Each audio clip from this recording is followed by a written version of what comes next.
Hi there, and welcome back to Paws and Pawsitivity.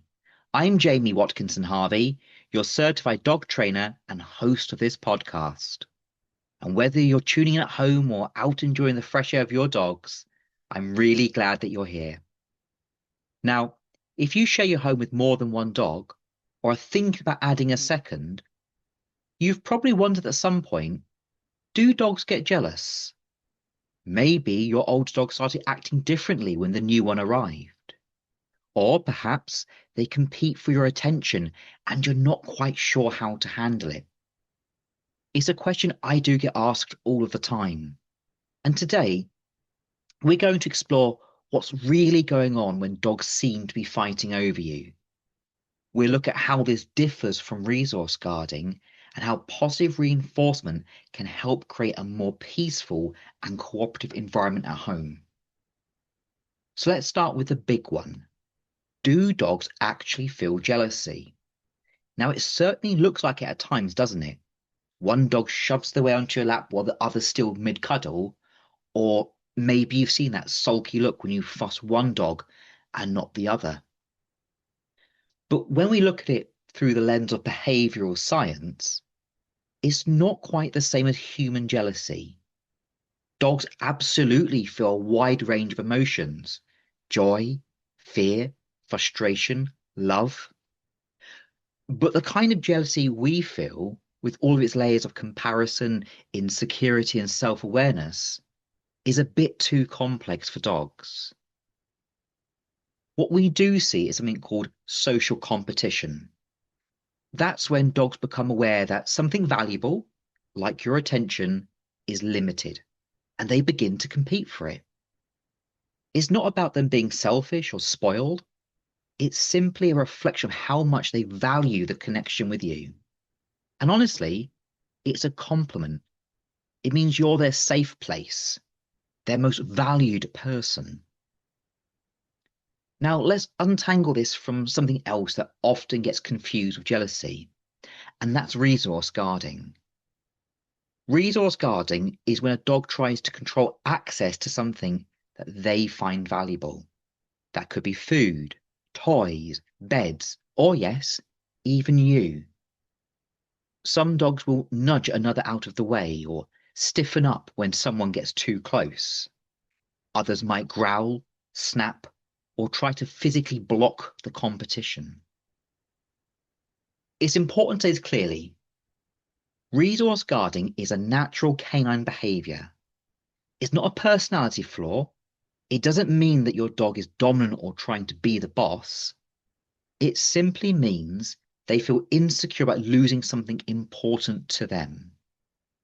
And while that behavior is completely normal, it can still create tension in a multi-dog household if it's not understood and managed kindly.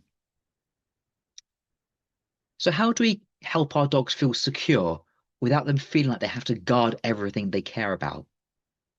Well, it starts with creating an environment where each dog feels safe and valued.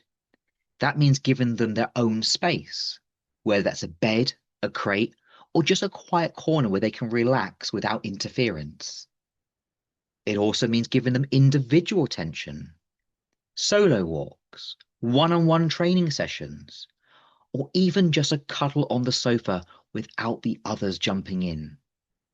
When dogs know that they're going to get their turn, they don't feel the need to compete. And this is where clicker training becomes a really powerful tool.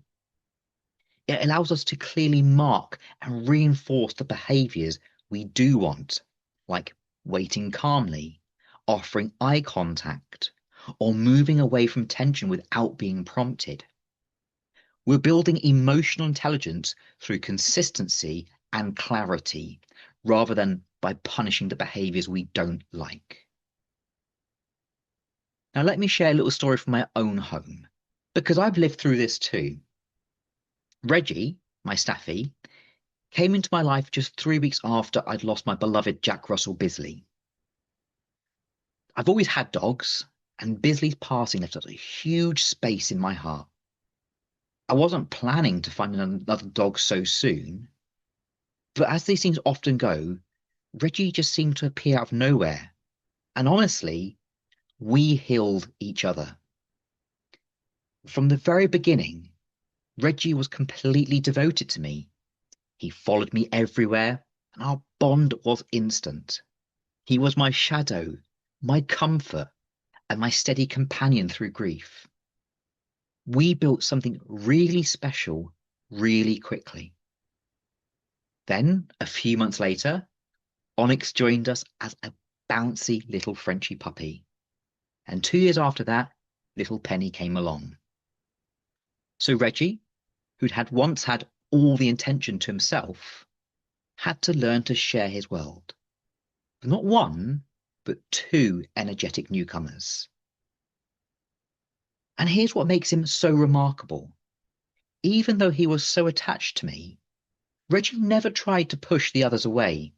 He gave space, he waited, he watched me cuddle Onyx or play with Penny, and instead of getting tense or competitive, he quietly trusted that our bond hadn't changed.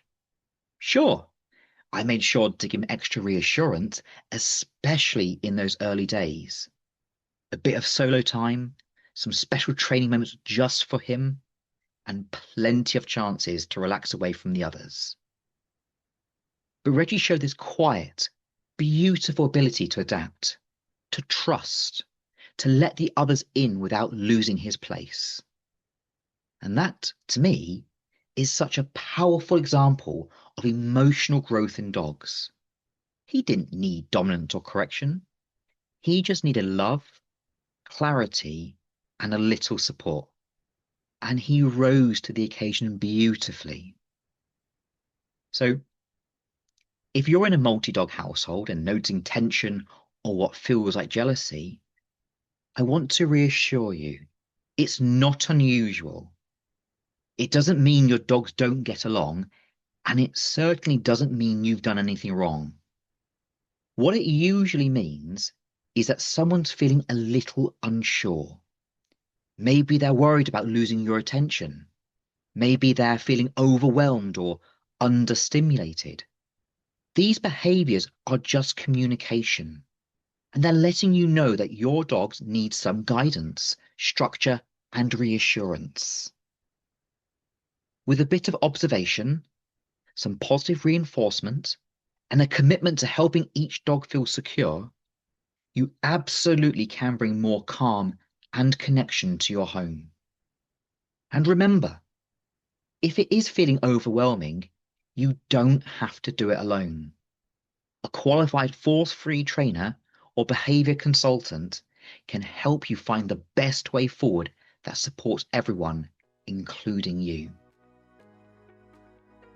And that brings us to the end of today's episode of Paws and Pawsitivity. And I hope this chat has helped you feel more confident about what's really going on when your dog seems to be competing for your attention, and how you can respond with clarity, kindness, and connection. Thank you so much for joining me today.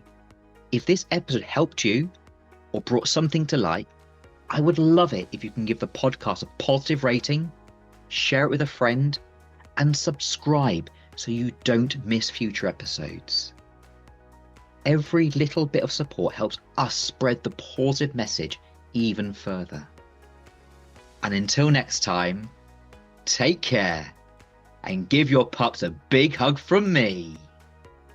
Woofity woof.